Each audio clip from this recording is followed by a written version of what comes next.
After 12 years of blood, sweat, and sleepless nights, I built Dad's failing company into a $75 million empire. I was the golden child who sacrificed everything, my 20s, relationships, my health, to prove I deserved a seat at his table. I thought this dinner would be my coronation. Instead, Dad raised his glass, looked past me to my younger brother, who'd never worked a day there, and said with a smile, "Your brother will take over now." My world shattered, but I smiled back. The next morning at work, I made one decision that changed everything. If you've ever been overlooked by family, stay until the end, because this story gets justice. And hey, if you've ever felt invisible in your own family, hit that subscribe button. You're not alone, and this journey, it's for all of us. I was 25 when Dad called me into his office. The corner office with floor-to-ceiling windows overlooking downtown Chicago. I can still smell the leather chairs, see the way sunlight hit the mahogany desk my grandfather built. Dad looked tired. The company was hemorrhaging money, clients were jumping ship, and my older brother Derek had just quit to find himself in Thailand. "You're the one I can count on, Jennifer," Dad said, sliding a file across the desk. "Your brother's too young for this, but you've got my business brain." I believed him. God, how I believed him. I took that file home and didn't sleep for 3 days. I analyzed every failing account, every bloated expense, every missed opportunity. By Monday, I had a 20-page restructuring plan. By Friday, I'd saved our 2 biggest clients from walking. By the end of the month, I was working 80-hour weeks and loving every second of it. My boyfriend at the time, Marcus, didn't understand. "You're married to that company," he said one night when I canceled our anniversary dinner for the 3rd time. "When does it end, Jen?"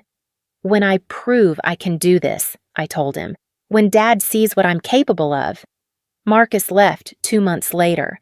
I barely noticed. The company was my relationship now. Every saved account felt like a kiss. Every percentage point of growth felt like an embrace. I didn't need romance. I had my father's approval. Or so I thought. The office became my second home. Actually, it became my first home. My apartment was just where I showered and changed clothes. I kept a sleeping bag under my desk for the nights I was too exhausted to drive.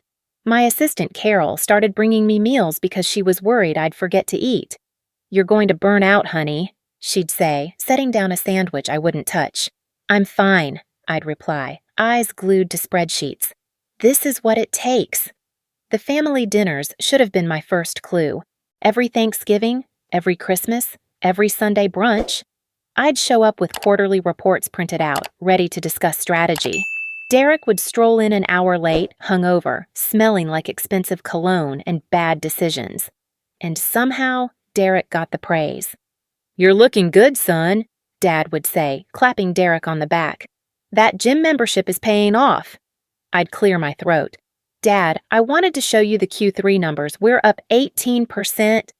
"That's nice, honey. Pass the potatoes." Mom would give me this look, a look that said, "Don't push it." A look that said, "Be grateful he acknowledges you at all." But I pushed it. I always pushed it, because I needed him to see me. Year 3, we hit 10 million in revenue. I'd personally rebuilt our client base from scratch, implemented new software systems, streamlined operations. I worked Christmas Day. I worked through the flu. I worked through a car accident that left me with a concussion. I was reviewing contracts from my hospital bed. The holiday bonuses came in. Dad called me into his office with an envelope. $50,000. I cried. This was it. This was recognition. Then I found out Derek got $75,000. Derek, who worked in sales. Derek, who showed up 3 days a week if we were lucky. Derek, who spent more time at the country club than at his desk. "Derek has future potential," Dad explained when I asked. "He's building relationships that will pay off down the line." "I built the relationships we have now," I said quietly. "You're too emotional about business decisions, Jennifer. That's your problem. You need to be more like Derek, easygoing, likable." I went home and rewrote my entire personality. If likable was what he wanted, I'd become likable. I started wearing brighter colors, smiling more in meetings, laughing at jokes that weren't funny. agreeing with strategies I knew were flawed, then fixing them quietly after hours so Dad wouldn't feel challenged. It didn't work. "You're trying too hard," he said. "It's uncomfortable. Derek's charm is natural." I couldn't win. Year 5, Dad announced a major client meeting. Golf at the country club followed by dinner. Strategic planning for our biggest account.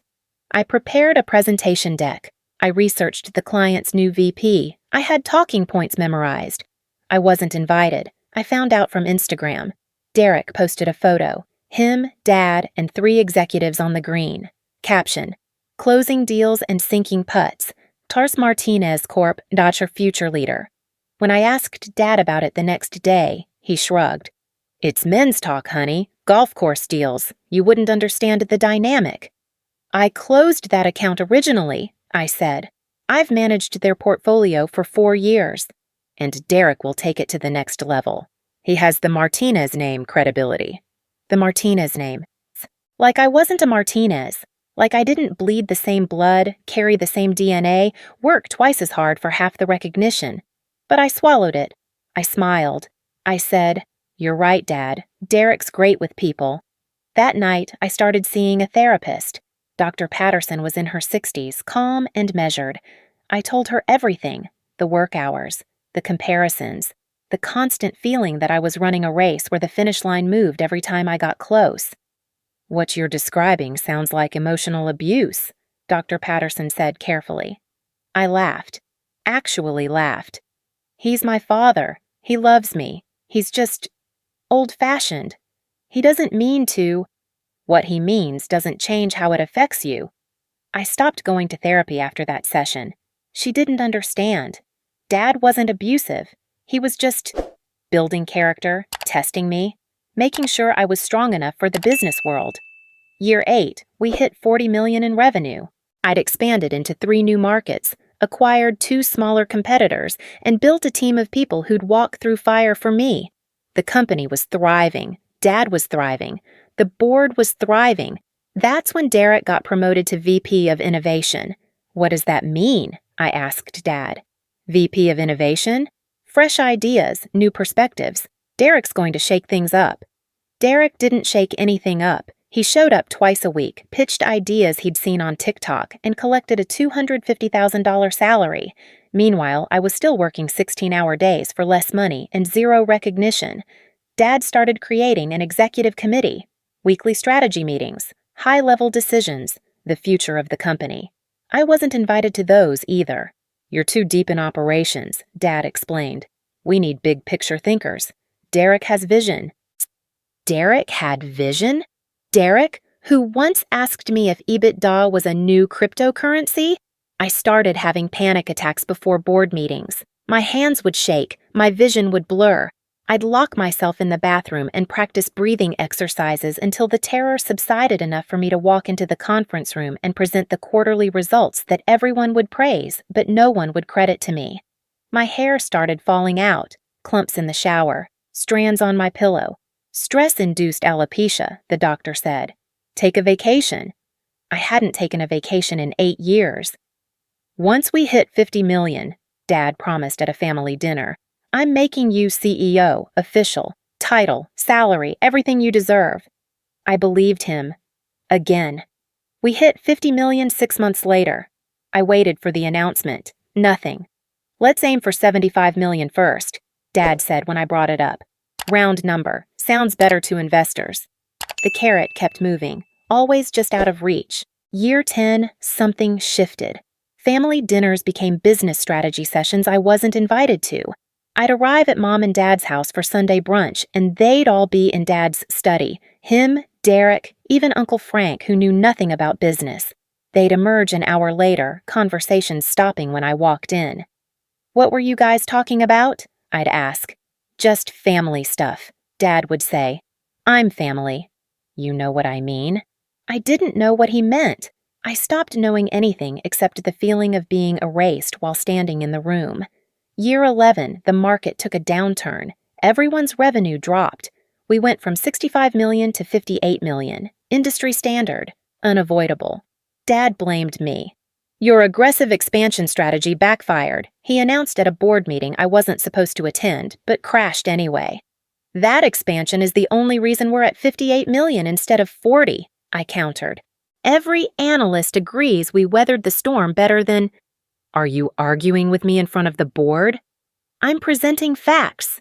You're being difficult. This is why Derek should be leading strategic decisions. Derek, who was scrolling through his phone under the table. I found out later there was another board meeting, one I definitely wasn't invited to. Someone leaked me the minutes. The topic: concerns about Jennifer Martinez's leadership style. Leadership style. Like I'd been leading anything, like I had any power at all. I started keeping a journal, documenting every instance, every contradiction, every moment of crazy-making gaslighting. My therapist, yes, I went back, told me to name what was happening. This is scapegoating, Dr. Patterson said. In dysfunctional family systems, there's often one person who gets blamed for all problems. That's you. But I'm not causing problems. I'm fixing them. Exactly. And that threatens the people who need problems to exist to justify their control. It made too much sense. I stopped journaling because seeing it written out made it too real. Year 12. $75 million. I did it. I actually did it. 12 years of my life poured into this company. My 20s, gone. My 30s, halfway gone. No husband, no kids, no life outside these walls. But I'd proven myself. $75 million. Dad called me 2 weeks after we hit the milestone. Special family dinner, this Friday, dress nice. This was it. The CEO announcement, the coronation, the moment where everything I'd sacrificed would finally mean something. I bought a new dress, navy blue, professional but elegant. I got my hair done, nails, the works. I practiced my acceptance speech in the mirror. Gracious but firm, acknowledging the team while establishing authority. The country club was perfect. White tablecloths, crystal glasses, Dad's favorite scotch. Mom wore pearls. Derek wore a smirk I should have recognized as a warning. Dad stood up, tapping his glass. I want to thank my daughter Jennifer for her contributions. Contributions, not leadership, not vision, not the blood, sweat, and tears that built his empire from ruins. But it's time for fresh blood, for the Martinez legacy to continue into the next generation. He turned to Derek. Your brother will take over as CEO. My fork clattered against the plate. The room tilted. I couldn't breathe. Everyone was smiling, toasting, celebrating. Derek raised his glass to me, that smirk widening. Don't be upset, sis. You'll stay on as COO, right? Keep doing all that boring operational stuff you're so good at. Laughter rippled around the table. Light, easy, like my entire life hadn't just been dismissed as boring operational stuff.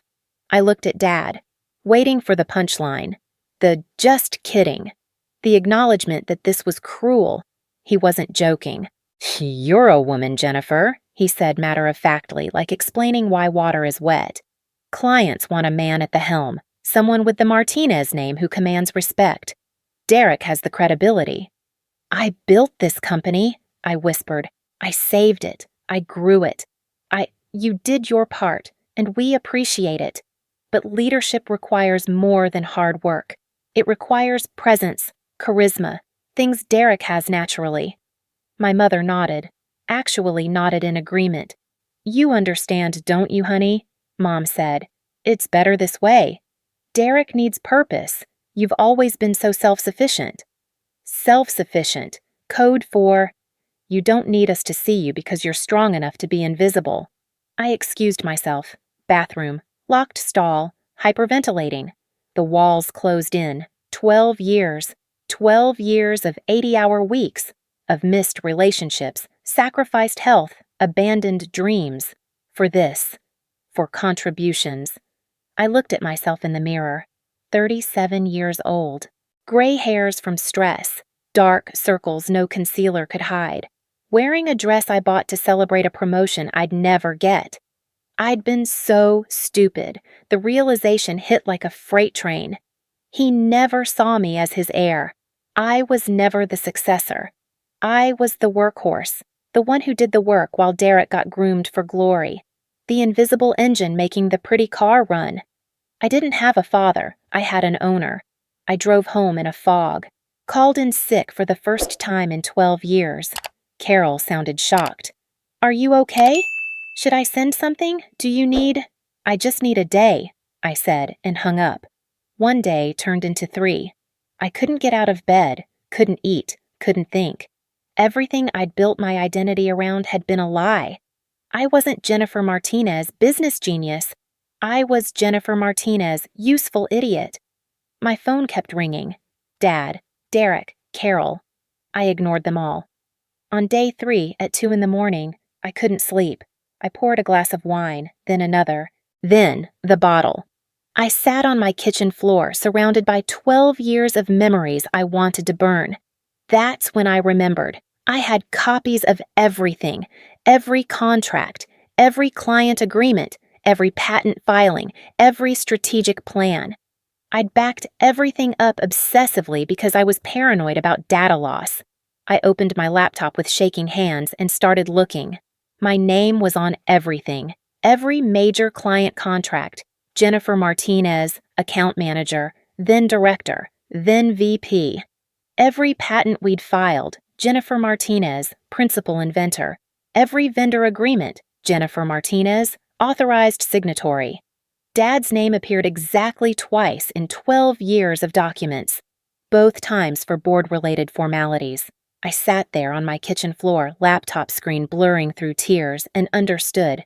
I didn't just work for this company. I was this company. And tomorrow morning, I was going to burn it all down. Day 4, I called my college roommate. Rachel Kim had gone to law school while I was building Dad's empire. She was a partner at a corporate law firm downtown now. We hadn't talked in maybe 5 years. I'd been too busy being useful. Rach, I need help understanding my legal standing at my father's company. There was a pause. Jennifer Martinez? Holy shit, is that really you?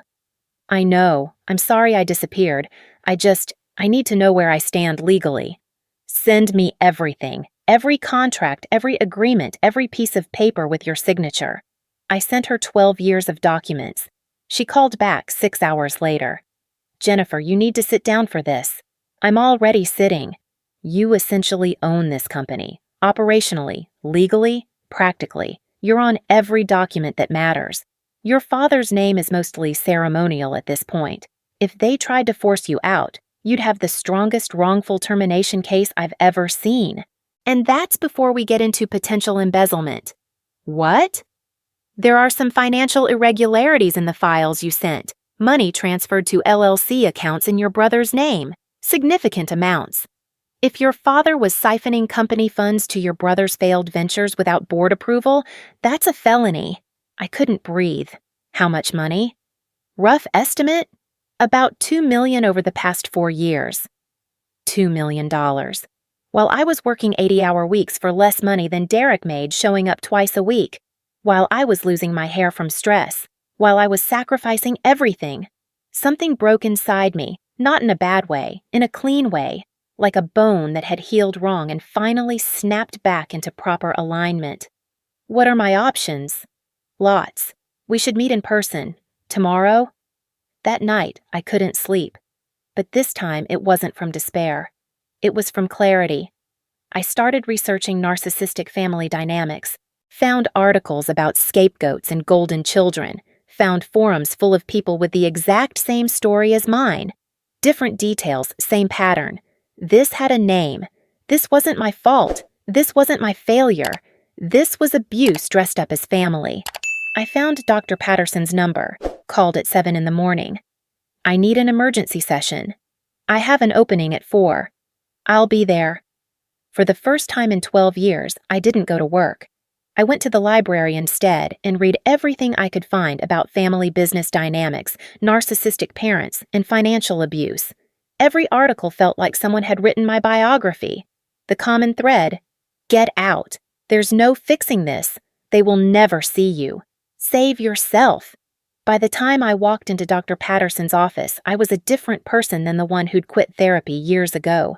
You were right, I told her. About everything. Tell me what happened. I told her about the dinner, about the CEO announcement, about finding my name on every document, about the embezzlement. Dr. Patterson nodded slowly. And what do you want to do? I don't know. That's why I'm here. Let me rephrase. What would you do if these weren't your parents? If this were any other company where you'd built everything and were getting pushed out while they committed financial crimes?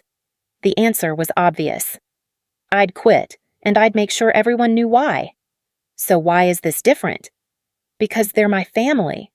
Are they? Family supports each other. Family recognizes contributions. Family doesn't exploit the people they love. She leaned forward. Jennifer, you're not abandoning your family. Your family abandoned you 12 years ago. You just didn't notice because you were too busy trying to earn a love they were never going to give. I cried for an hour in her office, the ugly kind of crying that comes from deep in your chest, grieving not for what I was losing, but for what I'd never had. When I left, I knew what I had to do. I met Rachel the next morning at a coffee shop. She brought her colleague, Marcus Chen, a specialist in corporate law. Not my ex-boyfriend, Marcus. Different Marcus. Though the universe had a sense of humor about names. Here's what I recommend, Rachel said, spreading documents across the table. You have 3 options. 1. Stay and fight for CEO position using your legal standing. 2. Negotiate an exit package with significant compensation. 3. Walk away clean and let them destroy themselves. What would you do? Rachel and Marcus exchanged a look. Walk away, they said in unison. Even with all this evidence, all this leverage? Especially because of it, Marcus said. Here's what happens if you stay. You win CEO position legally, but your family hates you. You're managing a company where your own father undermines you at every turn. You spend years fighting instead of building. You win the battle but lose the war. And if I walk? You leave with dignity. Your name is on every client relationship. Half the staff would follow you to a new venture. The clients definitely would. Your father and brother have no idea how to run operations. Within 6 months, the company implodes. You don't have to destroy them. They'll destroy themselves. Rachel added, plus, your non-compete expired 3 months ago. I checked. You could start a competing firm tomorrow if you wanted. But I don't want revenge, I said. I just want freedom. Then take it. Walk away. Start fresh. Let natural consequences do the work. I spent the weekend in a hotel room. Couldn't stand to be in my apartment, planning. Not planning revenge. Planning liberation. I made a list of every employee I'd hired, every client I'd brought in, every relationship I'd built. Then I made calls. Informal. Casual. Hey, Tom, it's Jennifer. How have you been? Listen, I wanted to give you a heads up that I'm considering leaving Martinez Corp. Would you be interested in hearing about future opportunities? 16 key employees. 14 said yes immediately. I called my top 5 clients. Same conversation. I'm exploring new ventures. If I were to start my own firm, would you consider bringing your business with you? All 5 said yes before I finished the question. Jennifer, we don't work with Martinez Corp., one CEO told me bluntly. We work with you. You're the only reason we stayed this long. Monday morning came. I put on my best suit, navy blue, power heels, red lipstick for courage. I walked into that office like I owned it, because legally, operationally, I basically did. Derek was in my office, feet up on my desk, going through my files. Morning, sis. Dad's in a meeting. We'll discuss your new COO role later. Smaller office, but you'll still be comfortable. I smiled. I'm not here to discuss my new role. I'm here to resign. He laughed. Actually laughed. You can't resign. Dad won't let you. Dad doesn't own me. I pulled out my resignation letter, printed on company letterhead, professional, gracious, deadly. What's this? My 2-week notice. Though I'm using my accumulated vacation time, which is approximately 14 weeks, so today's my last day? His face went pale. You can't do this. I already did. Check your email. I sent copies to the board, HR, and our top 20 clients. Jennifer, wait. But I was already walking out. I stopped by Carol's desk. She was crying. I'm sorry. I told her. You've been good to me. Where are you going? Somewhere I'm valued. Want to come? She grabbed her purse. I've got resumes ready. We walked out together. By the time we reached the parking lot, my phone was exploding. Dad, Derek, board members, all calling. I turned my phone off. Within 2 hours, my inbox was flooded. 3 of my top clients had already sent termination notices to Martinez Corp. The emails were almost identical. We contracted with Jennifer Martinez specifically. Without her leadership, we're moving our business elsewhere. By end of business day, I had 7 more emails. Key staff putting in notice. If Jennifer's leaving, so am I. I didn't ask them to do that. Didn't encourage it. They just knew what I'd been too blind to see. The company wasn't Dad's vision or Derek's charm. It was the people I'd built, the systems I'd created, the relationships I'd nurtured. Take me out, and it all fell apart. Dad showed up at my apartment that night, pounding on the door. Jennifer Marie Martinez, open this door right now. I opened it but kept the chain on. What do you want? What do I want? You just destroyed my company. You sabotaged us. How could you be so selfish? I resigned. That's not sabotage. That's called quitting. The clients are leaving. The staff is leaving. You turned them against me. I didn't turn anyone against you, Dad. I just stopped holding everything together. What you're seeing is what happens when you build an empire on one person's back and then kick her out from under it. I'll sue you. You signed an NDA. You're stealing clients. Sue me. Rachel Kim is my lawyer. She'd love to countersue for wrongful termination, hostile work environment, and the $2 million you embezzled to fund Derek's failures. Your choice. His face went from red to white. You wouldn't dare. Try me. I spent 12 years being scared of losing your approval. I'm done being scared. You want to destroy me legally? Go ahead, but it'll cost you everything.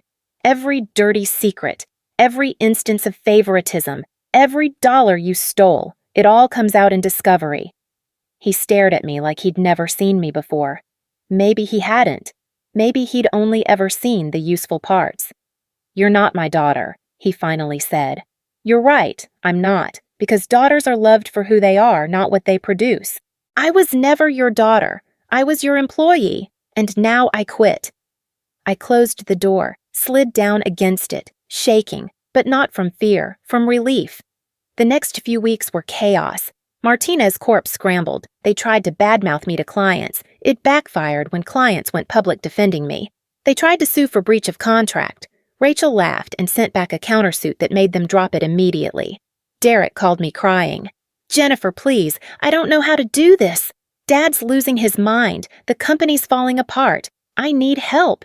You should have thought of that before you spent 12 years letting Dad erase me. I'm sorry. I really am. I was jealous of you.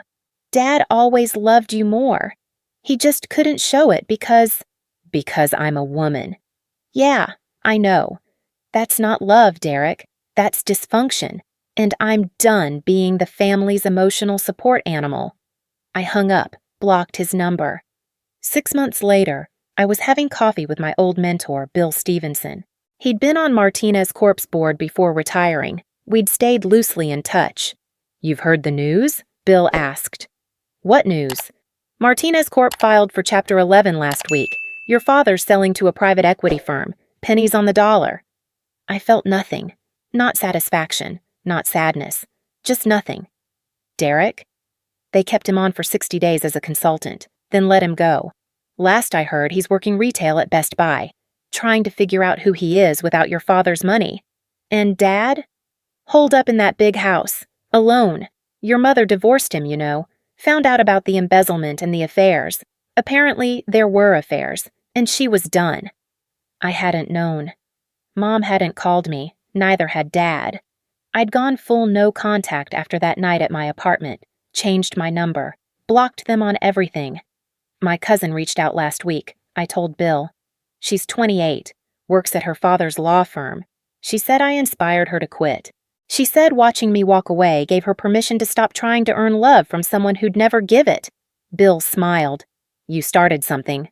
I didn't mean to. The best movements never do. I'd started a boutique consulting firm. Small, ethical, profitable. 5 employees, all people I trusted. 15 clients, all relationships I'd built organically. Revenue was a fraction of Martinez Corp's peak, but it was mine. Every dollar, every decision, every ounce of success. And I was happy. Actually happy. Not that performative happiness where you smile and say you're fine. Real happiness. The kind that comes from knowing exactly who you are and refusing to be anyone else. I started dating again. Met someone through a friend, an architect named David who didn't care about business and didn't need me to be anything except present. We took walks, cooked dinner, talked about things that had nothing to do with quarterly projections. "You seem lighter," he said one night. "Like you're not carrying the world anymore." "I'm not. I put it down." I gave a TEDx talk 6 months after that. When the Golden Cage Breaks, Surviving Family Business Betrayal. It went viral, 12 million views, thousands of comments from people saying, "This is my story." I cried reading them, not sad tears, grateful tears, because I wasn't alone. We weren't alone. I started a support group, monthly meetings at a community center, adult children of narcissistic parents, business professionals who'd been exploited by family.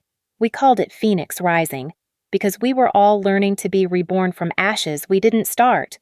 Derek showed up one night, 6 months sober, he said, in therapy, working minimum wage and trying to figure out who he was without Dad's voice in his head.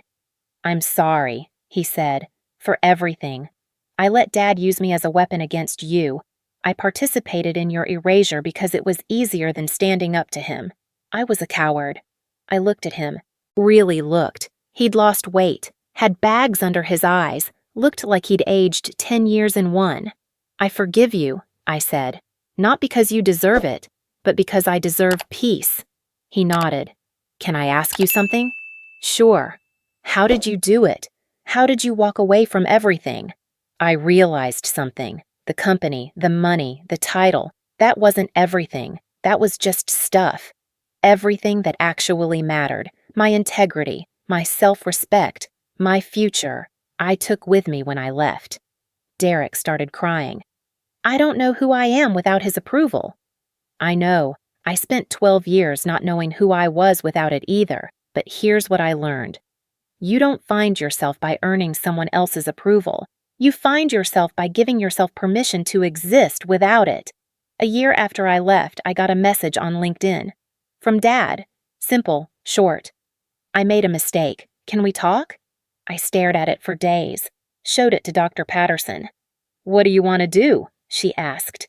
"I don't know. Part of me wants to hear him out. Part of me knows it doesn't matter." "Does it change anything? If he apologizes, if he admits he was wrong, does it change what happened?" "No."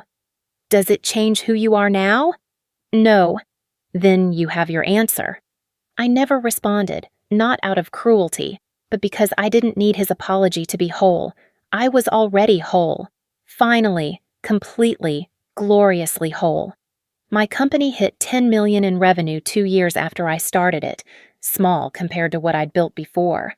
But mine, every single dollar, every relationship, every victory.